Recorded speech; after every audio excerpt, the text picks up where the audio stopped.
If you work on an H-1B visa or if you are applying for one, stop what you are doing because Congress just introduced a bill that could change everything. On April 22, 2026, a Republican congressman introduced one of the most aggressive H-1B visa reform bills ever seen in the history of the United States. We are talking about a complete 3-year freeze on new H-1B visas, plus sweeping changes to the entire program once it restarts. This affects hundreds of thousands of skilled workers, tech professionals, engineers, and companies across the country. Stay with us, because you need to hear every detail of this. Welcome back to Immigration Radar USA, the channel that keeps you informed, prepared, and never left behind when it comes to U.S. immigration news. I am your host, and today we are breaking down one of the most talked about immigration bills of 2026, the End H-1B Visa Abuse Act of 2026. This bill was formally introduced in the U.S. House of Representatives on April 22, 2026, by Congressman Eli Crane of Arizona, a Republican. It has already gathered several co-sponsors in the House. Now, before we go further, I want to be very clear. This bill has not been signed into law. It is currently in the early stages of the legislative process. But here is why this matters.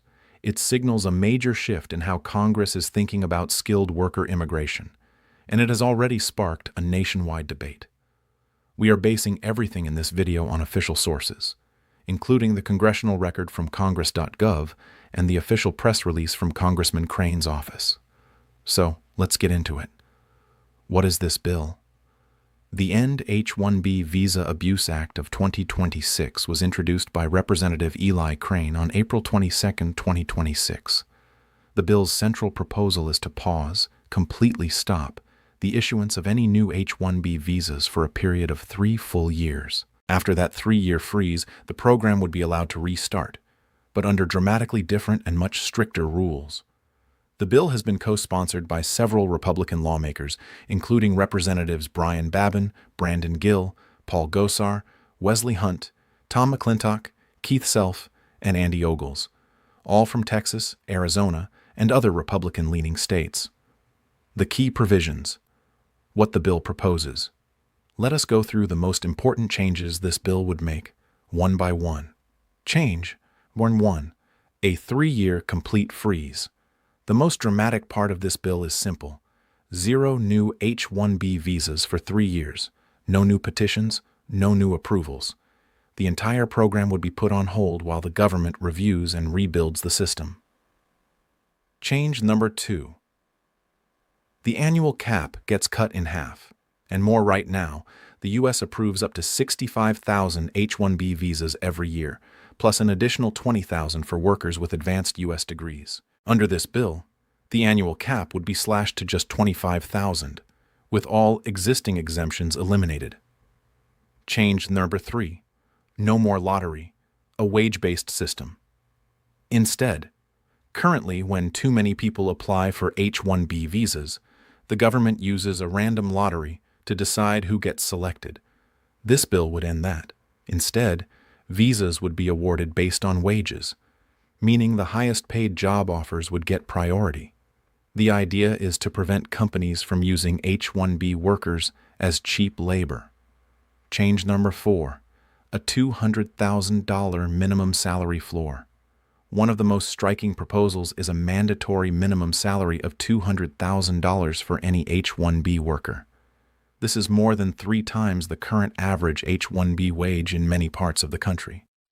The goal is to ensure H-1B is only used for truly specialized, high-value roles, not to undercut American worker salaries. Change number 5. A $100,000 petition fee per filing. The bill proposes a $100,000 fee for each H-1B petition, including when an existing H-1B worker simply changes jobs. This fee alone would make it extremely expensive for companies to use the H-1B program, especially for smaller businesses or outsourcing firms. Change number 6.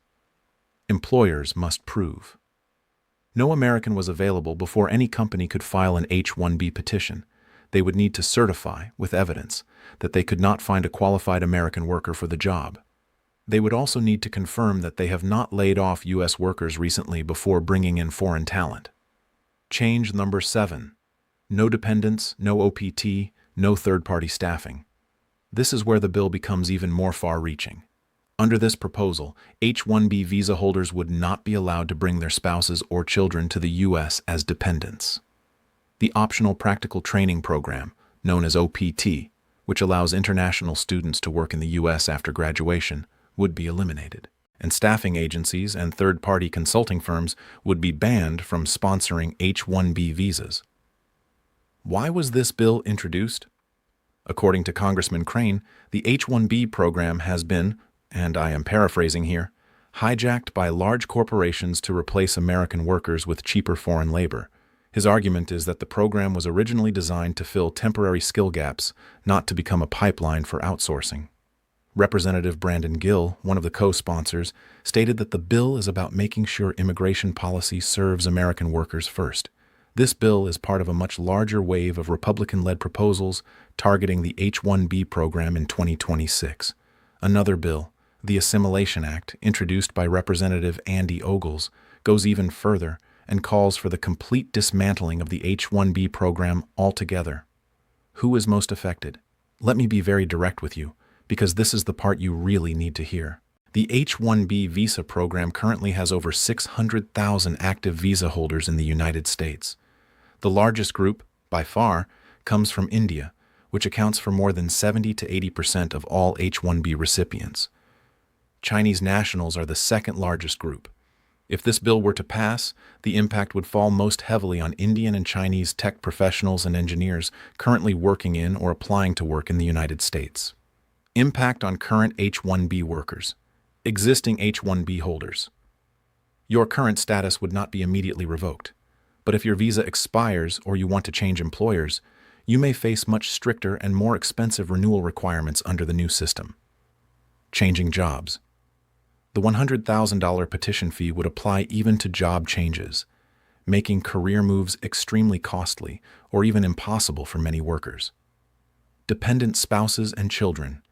If the dependent ban passes, H-4 visa holders, many of whom currently have work authorization, could face major uncertainty. Impact on future H-1B applicants' 3-year freeze.